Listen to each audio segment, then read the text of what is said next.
प्रभु यीशु ख्रीस्त में मेरे प्यारे भाइयों और बहनों, जैसा कि हम अमूमन जानते हैं, बाइबल का हर एक वचन अपने आप में गहरा और सामर्थ्य प्रभाव रखता है।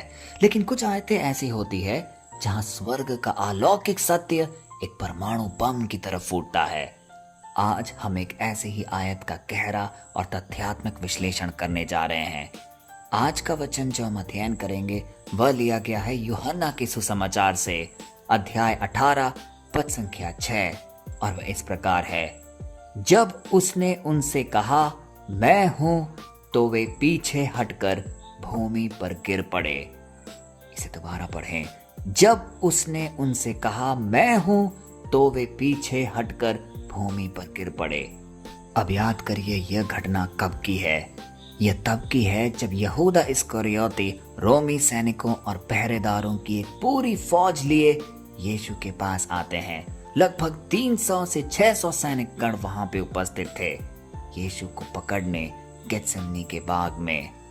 इस छोटी सी आयत में कुछ गहरे रहस्य छिपे हुए हैं। सबसे महत्वपूर्ण बात यह है कि जब हम इस आयत को साधारण तरीके से पढ़ते हैं तो हमें लगता है कि सैनिक बस ऐसे ही घबरा कर गिर गए होंगे, लेकिन इसके पीछे एक गहरा तथ्य है।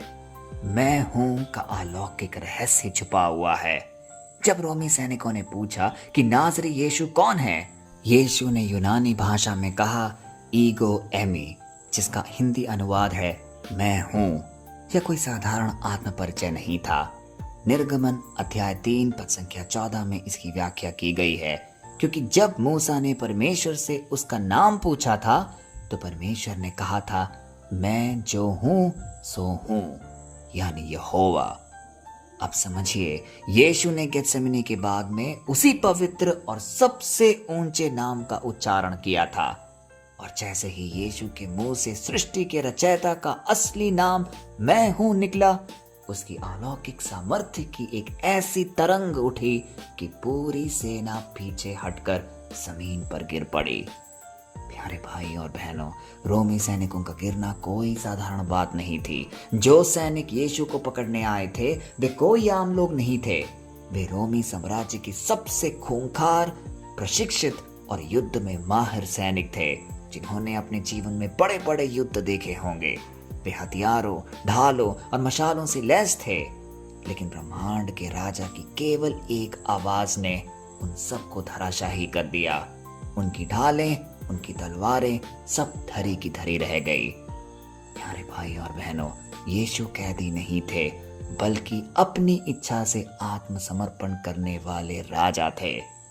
इस घटना का सबसे बड़ा ऐतिहासिक तथ्य यह है कि यीशु को किसी इंसान की ताकत ने नहीं पकड़ा था। यदि यीशु चाहते तो वे अपनी केवल एक आवाज मात्र से पूरी रोमी सेना को वहीं भस्म कर देते।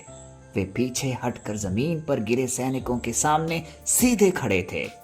इससे यह साबित होता है कि यीशु ने हार मानकर आत्मसमर्पण बिल्कुल नहीं किया, बल्कि हमारे पापों की कीमत चुकाने के लिए उन्होंने खुद को स्वेच्छा से उनके हाथों में सौंप दिया।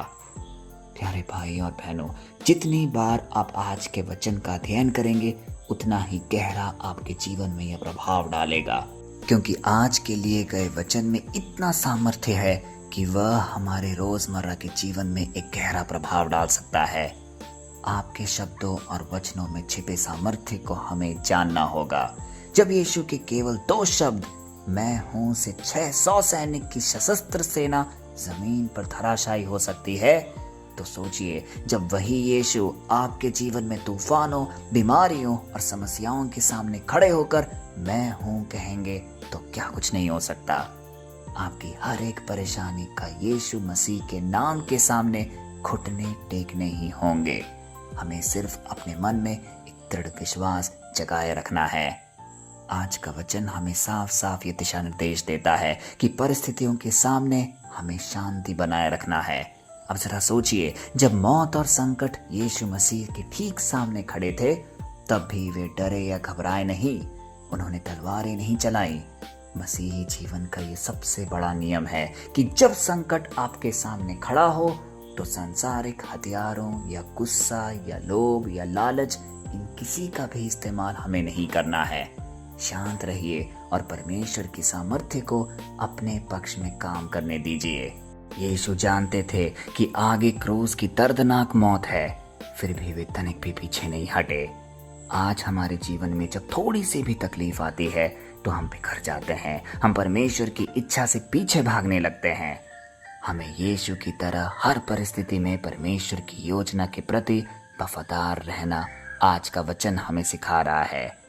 तो आइए मेरे प्यारे भाई और बहनों, इस वचन से हम प्रेरणा लें। जैसा कि हम हर बार कहते हैं, जो वचन हम हर दिन अपने जीवन में अध्ययन करते हैं, कहीं ना कहीं वह हमारे जीवन में एक निर्णायक बदलाव लाना चाहिए, तभी यह वचन सार्थक हो पाएगा।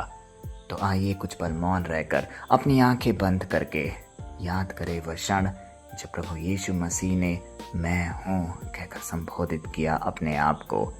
मांगते हैं हम उनसे कि हे प्रभु, तू हमारे जीवन में भी सामने खड़े होकर कह मैं हूँ। हमारे बीमारियों के सामने, हमारे कष्टों के सामने, आज हमारे हर एक समस्या के सामने तू साक्षात खड़े होकर कह मैं हूँ और सब कुछ चंगा हो जाएगा।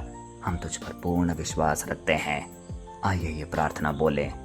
हे सर्वशक्तिमान, जीवित और पवित्र प्रभु यीशु मसीह, आज हम तेरे इस विस्मयकारी और सामर्थ्य वचन के सामने अपने सिरों को झुकाते हैं। हे प्रभु, जब दुनिया की ताकतें हमें डराने की कोशिश करती हैं, जब बीमारियां, कर्ज और भविष्य की चिंताएं हमें घेर लेती है, तो हमें गेत्सेमनी के बाग की यह घटना याद दिला। हमें यह विश्वास दे कि तू आज भी वही मैं हूँ यहोवा परमेश्वर है, जिसके नाम के सामने हर एक घुटना टिकता है। हमारी कमजोरियों को अपनी सामर्थ्य से आज बदल दे। हमें विपरीत परिस्थितियों में भी शांत रहने और तेरी इच्छा को पूरी करने का दृढ़ साहस दे। हमारा जीवन केवल तेरी महिमा के लिए इस्तेमाल होने पाए।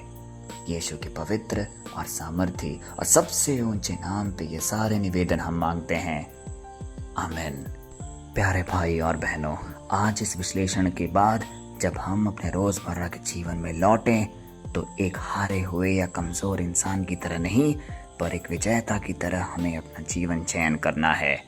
याद रखिए, जिस यीशु की आप आराधना करते हैं वह कोई लाचार या कमजोर इंसान नहीं था, जिसे रोमी सैनिकों ने जबरदस्ती पकड़ लिया था, पर ब्रह्मांड का वो महासामर्थी राजा है जिसके केवल 2 शब्दों ने ही इतिहास में सबसे खूंखार सैनिकों को जमीन पर सुला दिया था।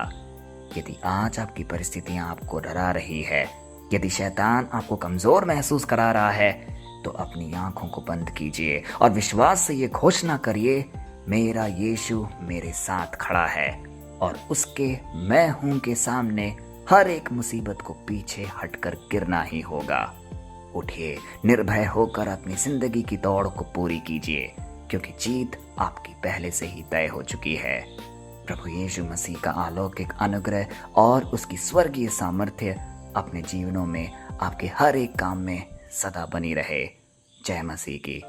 कल हम फिर मिलते हैं, तब तक के लिए पिता परमेश्वर की असीम दया, कृपा और क्षमा में आपको, आपके परिवारजन को, आपके हर एक निवेदन को हम प्रस्तुत करते हैं, पिता, पुत्र और पवित्र आत्मा के नाम पर, आमीन।